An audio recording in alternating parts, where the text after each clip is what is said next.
how much can you relate to anime? Can a pirate with a straw hat actually teach you about adventure and not giving up? Can a ninja in a jumpsuit tell you what loneliness actually feels like? The answer is yes, but only up to a certain extent. Anime, similar to every medium of storytelling, survives on characters and plot, and when the character arcs are complicated and done, the plot takes more priority. But then, there's a specific genre of anime that relies on characters alone: slice of life. There's a good reason why all of us love slice of life. No, there's no stories with epic scopes and worlds, nor fight scenes that require millions of studio budget. It's that slice of life can provide us with characters that we can relate to, rather than the characters in shonen and seinen anime. While the world and the events around them shape up the stories of shonen characters, the characters themselves weave the story around them in slice of life anime. This is one of the reasons why characters are the most integral storytelling device in this genre of anime. Even though shonen action anime have bland characters at times, it's quickly overshadowed by the amounts of action and tension in these series. But the only sort of tension slice of life can generate is the tension between characters, the tension between their relationships and their struggle to correct their own personal flaws. So when characters are written well with their own unique personalities and voices, the anime hits closer to your heart and you find their own struggles much relatable. But on the other hand, if you pull out some generic cliches and pull off the same plot devices over and over again, the anime will be nothing more than, forgive my rude word, garbage. Even though there are plenty slice of life series I can analyze and create complete playlists about, I want to speak of an anime that recently ended its 3-season run and managed to tell a story that can be relatable to so many people. A story that subtly showed different personalities of the society and how each of them view the others differently, and how people with the same errors and flaws acknowledge love or hate each other within a small room of a school service club. This is everything good about an antisocial teenager's high school romantic comedy.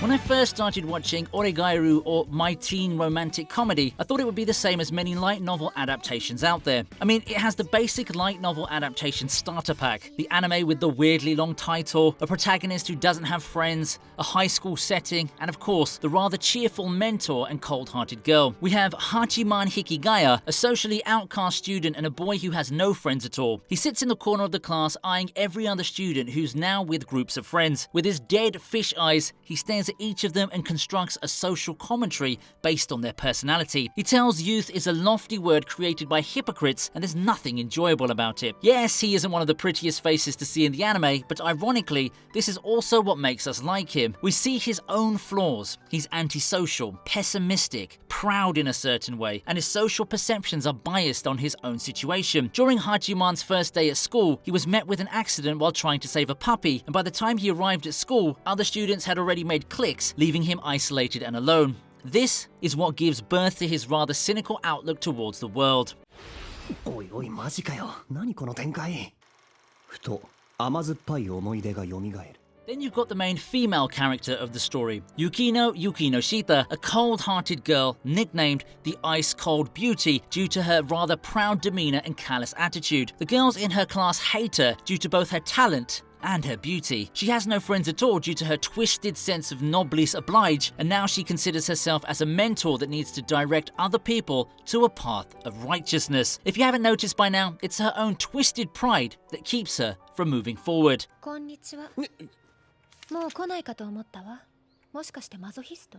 違う。 Last but not least, we've got everyone's favorite, Yui Gahama. She studies in the same class as Hikigaya and can be considered as the only cheerful girl among the main cast of the first season. She's very outgoing and is Hikigaya and Yukino's first friend. By no means she's like the rest of the other two, but behind her rather extroverted personality, there's a deep flaw hidden within her. She's afraid to reveal her emotions. She fears that her true thoughts and feelings will make her lose her friends and others will think ill of her. Behind that cheerful personality of hers is a girl hiding in fear of her own personality. はあ？ビッチってなんだし、私はまだNow, based on the introductions I gave for each character, you can see how the combination of these three personalities will lead to some interesting scenarios. It's like a science experiment where you add 3 random substances to a vial and wait to see its reaction. And in this case, that science experiment happens in the service club. The character who starts all of it is Shizuka Hiratsuka, Hachiman's mentor and language teacher. She fears that Hachiman's personality will turn him into a social outcast and forces him to join the service club, which only has one member, Yukino. The two soon clash with their own arguments. It happens when Yukino sarcastically pulls a joke about Hachiman's personality and he counterattacks with his own ironic commentary about Yukino. Not the best founding members, I know, but these interactions reveal what both of them have in common. Both of them have ample pride by viewing and commenting on others and believing that they're right. Even though their conflict leads to sparks of tension, it also evolves into an understanding between the two. Then comes Yui, the very first client of the service club. She asks for help from them to bake cookies for a person she likes and then joins the club voluntarily, much to Yukino's annoyance. But she soon acts as the link between the friendship of the club. There should always be a cheerful personality to light up a room full of social outcasts and pessimists, and Yui's the person in this case.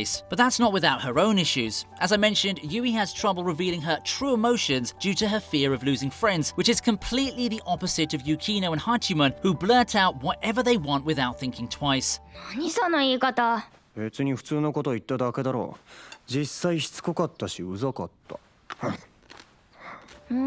Even though this may seem rude, Yui actually admires this and later even encourages Yukino to continue that trait. Compared to them, Yukino hides her true feelings and this results in her doing things she dislikes and hanging out with people she doesn't want to. Then you've got Hachiman going on a suicidal run. When a situation comes up, he doesn't hesitate to don the evil role of the situation, so all the blame falls upon him. Even though this may seem overly altruistic, this is what many characters hate about him.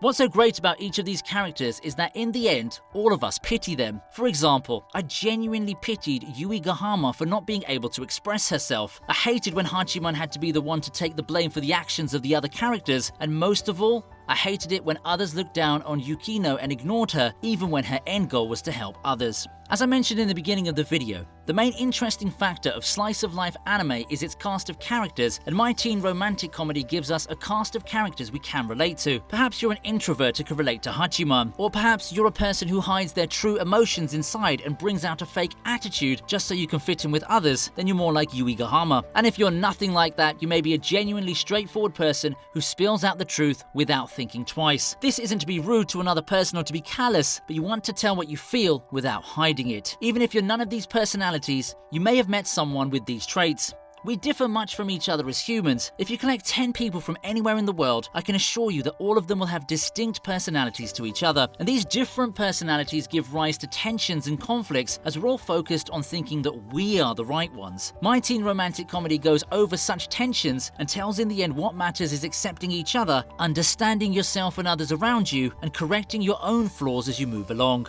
Of course, I only gave my thoughts on the characters of the story because I believe they're what makes the show more interesting than anything else. If you haven't noticed by the clips, there's an obvious change in the art style of the first season and the second season due to the change of studios. I need to be honest here, there was nothing special to me about the soundtracks, but it hit the right chord when it was played in the rather emotional scenes. The opening and ending songs also managed to grip my attention, and each opening managed to showcase the theme of the season. And the funny thing about my teen romantic comedy is that it doesn't have any regular evil characters that dominate the slice of life genre. There are no love rivals, evil newspaper paparazzi, nor any characters from backstories with evil intentions. Characters that may seem antagonistic at first glance turn out to have their own viewpoints that are justified throughout the arc. Characters that we hate turn to characters that we love, and this is where my teen romantic comedy shines at its peak. So don't think of my teen romantic comedy as a romantic comedy. Think of it as a love note for every anime fan out there. Never before have I seen such brilliant character writings in anime, and if you're a fan of character-centered dramas, exaggerated monologues, and hardcore character studies, then don't hesitate to binge watch all 3 seasons of this anime. It's one of the few anime that have been concluded with a satisfying ending, so all you need to do is to start watching the first episode, and before long, you'll be invested in Hachiman Hikigaya's teenage romantic comedy.